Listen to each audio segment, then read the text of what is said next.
Have you ever felt that the more you think deeply, the more isolated you become? The more you understand, the less people seem to want to listen. This sense of isolation isn't just in your head. It is a reality shaped by deep-rooted societal biases and psychological mechanisms. This phenomenon is not new.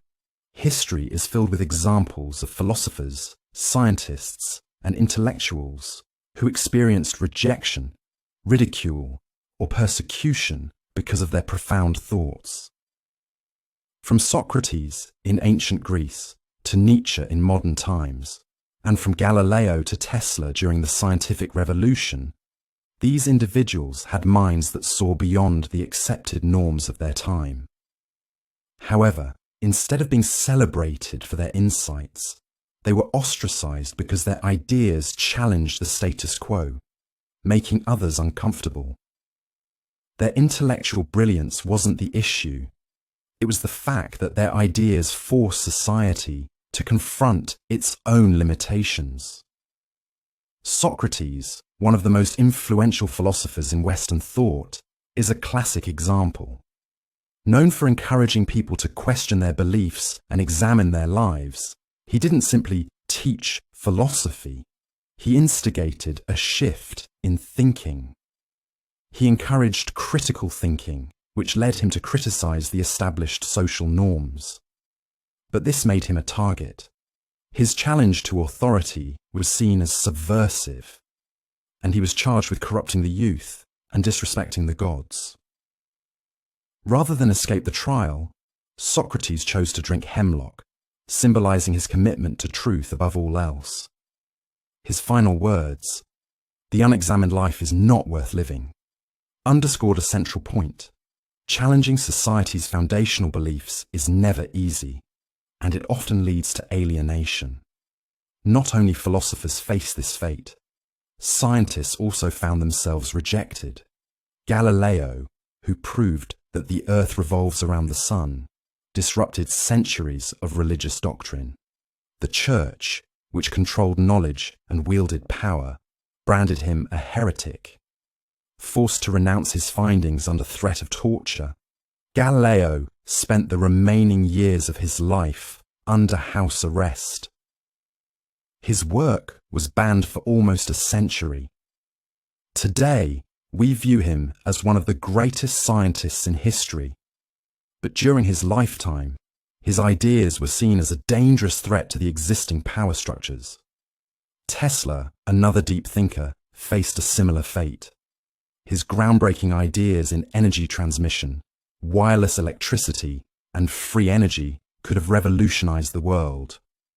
However, those in power, like industrialists, Thomas Edison and J.P. Morgan, saw his innovations as a threat to their profits. Tesla's visions were shut down, and he spent his later years forgotten, impoverished, and alone. Despite his genius, society rejected him in favor of preserving the status quo. These examples highlight a troubling pattern. Deep thinkers often experience isolation, not because they lack social skills or wisdom, but because their ideas disrupt the comfort zones of those around them. Why does this happen? The answer lies in how society reacts to intellectual challenges. When we encounter someone who is physically stronger, wealthier, or more beautiful, we don't typically feel threatened. We might admire their strength or aspire to their success, but their presence doesn't force us to examine our own identity. However, when we meet someone who is intellectually superior, something changes. We can feel challenged, not in terms of physical ability, but on a much deeper existential level. Psychologists call this the mirror effect. A deep thinker doesn't just offer new ideas, they reflect back the limitations and insecurities of those around them. This can make others feel inadequate, even if the deep thinker says nothing at all.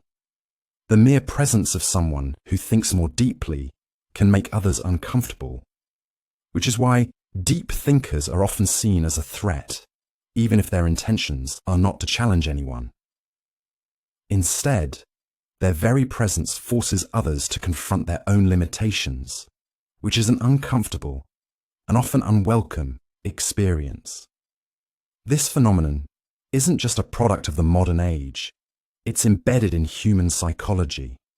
For most of human history, survival didn't depend on being the smartest person in the room, but rather on being accepted by the group. Our ancestors thrived in tribes where social harmony meant survival. Being rejected from the group was dangerous. It often meant isolation and vulnerability. That is why human brains are wired for social acceptance rather than intellectual pursuits. When a deep thinker enters a social setting, they unintentionally disrupt the tribal balance. They challenge existing ideas, social norms, and group dynamics, which triggers a primal defense mechanism. The presence of a deep thinker is perceived almost as a threat, much like facing a potential enemy. The underlying reason why deep thinkers often feel isolated is that their intelligence sets them apart from the majority of society, which values fitting in over standing out. The more someone thinks deeply and challenges societal norms, the more they risk being ostracized. It's not because deep thinkers lack social skills, but because their thoughts challenge the very foundation of societal comfort. As we dive deeper into understanding why deep thinkers are often isolated, it's crucial to consider the psychological mechanisms that come into play when society resists those who think differently. When someone possesses intellectual superiority, their very presence can trigger discomfort in others. But why is this the case? The answer lies in our primal instincts and the way our brains process information that challenges our core beliefs. Humans are wired for social conformity. From the moment we are born, we are conditioned to seek approval from others, especially within our social groups. Our ancestors thrived in communities where cooperation and consensus were essential for survival. The importance of fitting into these groups cannot be overstated. It was a matter of life and death. Rejection from the group could lead to loneliness, vulnerability, and even death. This instinct to belong is deeply ingrained in our biology, and it governs much of our behavior today. When we encounter someone who is intellectually superior, they represent a challenge to this deeply rooted need for social harmony. Intellectuals force us to confront the possibility that our worldview may be flawed, that our understanding of the world may be incomplete. This is particularly uncomfortable because, unlike physical strength or material wealth, intelligence is tied to our sense of identity. It is deeply personal and subjective. When someone challenges our intellectual beliefs, it feels like a direct attack on our self-perception. This phenomenon is often referred to as cognitive dissonance, a psychological condition where a person experiences discomfort when their existing beliefs are contradicted by new information. This discomfort is intensified when the new information comes from someone who is perceived as intellectually superior. Rather than engaging with these ideas, people often try to dismiss them, because accepting them would force them to reevaluate their entire belief system. In a social setting, this reaction is amplified. The more people are exposed to a deep thinker, the more likely they are to feel threatened by the challenge to their core beliefs. One of the key psychological reasons for this discomfort is what psychologists call the mirror effect. The presence of a deep thinker mirrors the limitations and shortcomings of those around them. Deep thinkers don't just propose new ideas, they make others reflect on their own cognitive limitations, on the beliefs they have not questioned, and on the assumptions they've held without ever considering alternatives. This reflection can make people feel inadequate, which triggers a defensive response. They may lash out, dismiss the ideas, or even ostracize the deep thinker, not because they're malicious, but because they are uncomfortable with the cognitive challenge. The mirror effect highlights how our minds are wired to protect our sense of self. When we encounter someone with superior intellect, we subconsciously feel like we are being judged. This isn't just an abstract concept, it's a deeply rooted survival mechanism. Throughout human history, individuals who have challenged the social order or questioned commonly held beliefs have often been met with hostility. From religious reformers to political revolutionaries, those who question the status quo are often viewed as threats to the social harmony that ensures the group's survival. This fear of intellectual challenge is not a modern phenomenon. It's as old as humanity itself. But why does this happen more intensely with intellectual challenges than with other forms of superiority, like wealth or physical strength? The difference lies in how these qualities interact with our identity. Physical strength, wealth, and beauty are external qualities. They are visible, but they don't directly challenge our inner sense of self. We may admire someone who is physically stronger or wealthier than we are, but we don't necessarily feel personally attacked by their attributes. These qualities exist outside of our core self-identity. Intelligence, on the other hand, is an internal quality. It's tied to our thoughts, beliefs, and understanding of the world. When someone challenges our intellectual beliefs, they are challenging how we define ourselves. This is why intelligence often provokes such discomfort. It forces people to question their identity and confront the possibility that they have been wrong or insufficient in their thinking. This level of discomfort is not something we experience when we encounter someone who is merely stronger or richer. It's something uniquely triggered by intellectual superiority. Psychologists have identified several cognitive biases that contribute to this resistance to deep thinking. One such bias is the Dunning-Kruger effect, which explains that people with lower abilities tend to overestimate their intelligence, while those with higher intelligence often underestimate their abilities. This creates friction, as people who lack intellectual depth often feel threatened by those who possess it, leading to rejection or dismissal. Another bias is status quo bias, where individuals prefer familiar ideas over new, challenging concepts. Intelligence often introduces disruptive ideas, and this disruption makes people uncomfortable. The backfire effect occurs when people are confronted with information that contradicts their existing beliefs. Instead of reconsidering their stance, they double down on their original views. In today's digital world, these biases are amplified. Social media platforms driven by algorithms that prioritize engagement over depth further exacerbate the problem.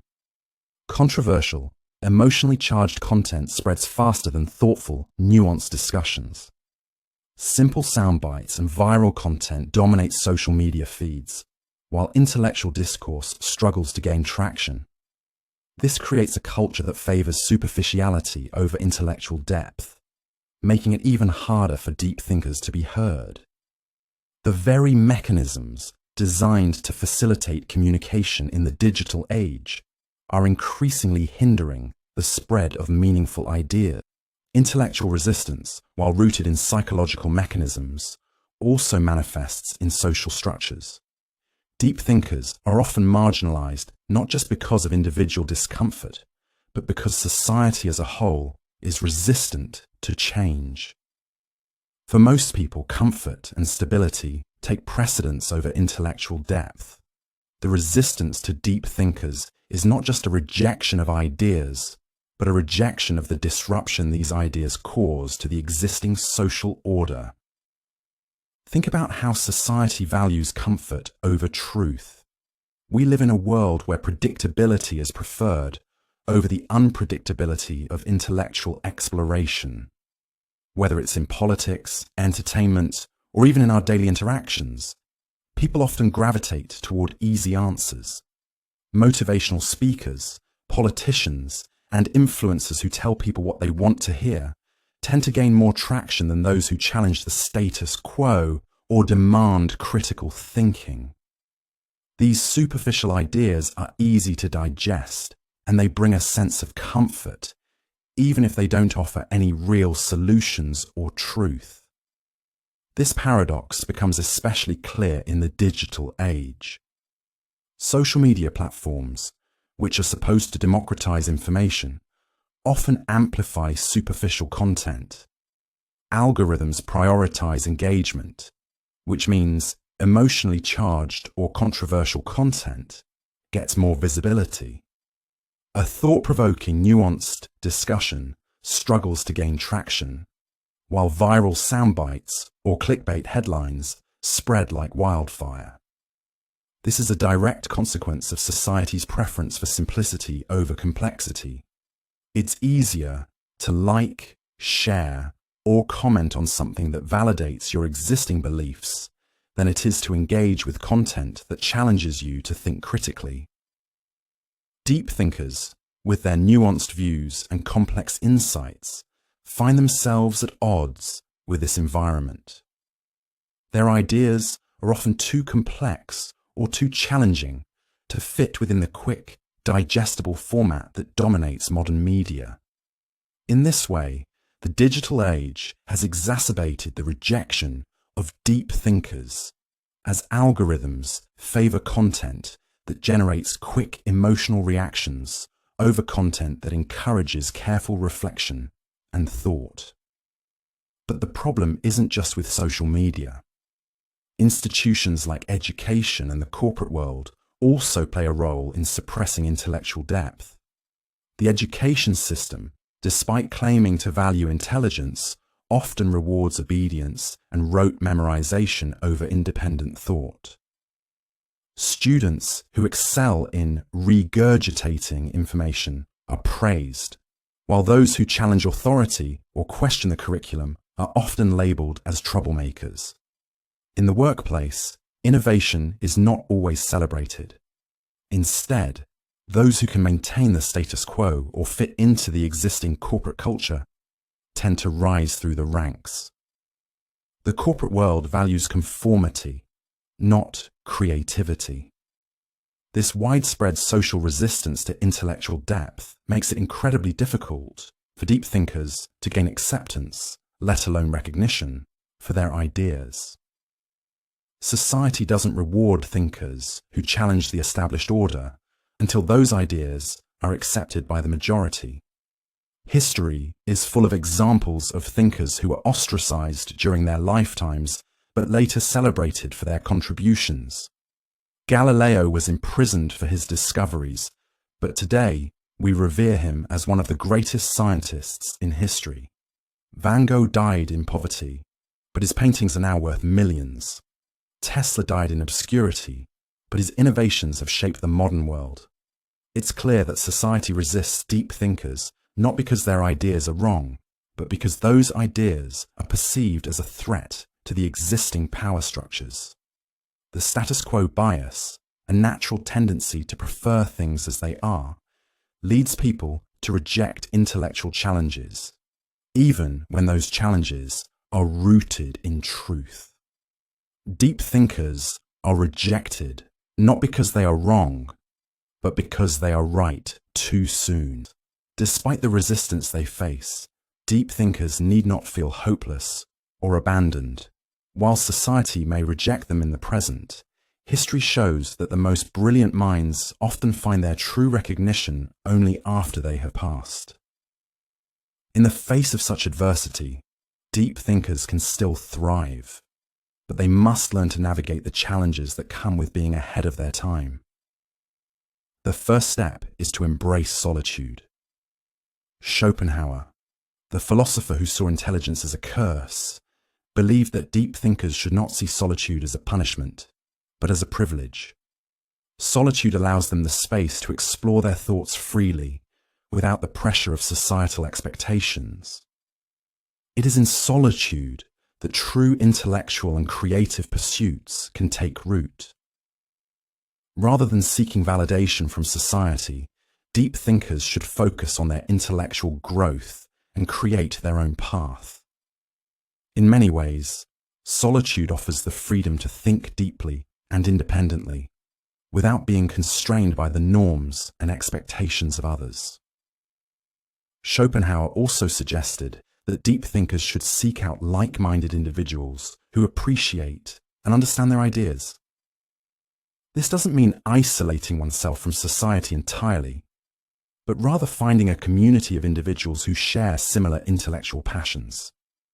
Intellectual circles, whether online or in person, offer a space where deep thinkers can engage in meaningful dialogue, exchange ideas, and find validation for their thoughts. Another important lesson is to engage with the world wisely. Schopenhauer advised thinkers to observe society, understand its patterns, and choose their words carefully. Not everyone is ready to engage with deep ideas, and not every conversation is the right time to introduce complex concepts. By being strategic in how and when to share their ideas, deep thinkers can find more receptive audiences and avoid unnecessary resistance. In conclusion, deep thinkers may face resistance, but they are not alone. The world needs deep thinkers, even if it doesn't always know how to embrace them. Intelligence is both a gift and a burden, a source of power and pain. Deep thinkers must learn to navigate the complexities of society while staying true to their intellectual pursuits.